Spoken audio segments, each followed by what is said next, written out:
A duk lokacin da na kama hannunki muke tafiya tare, ba na jin ƙarar sautin tafiyarki saboda kina yin taku cikin nutsuwa. Sai dai in ki jin ƙamshin turarenki na dukan zuciyata. Haƙiƙa duk lokacin da kika yi ado, kikan zama ta musamman a cikin na musamman. Na rasa wani irin kyau gare ki domin baya misaltuwa a duk inda misali ya kai. Ke ta musamman ce ko a iyaka murmushinki.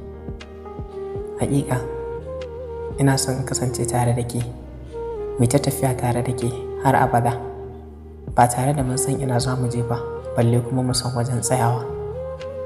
Haƙiƙa ke ta musamman ce, domin tafiya da ke na kore min dukkanin wata yunwa da ƙishirwa da jin cewa in kasance tare da ke a rayuwata.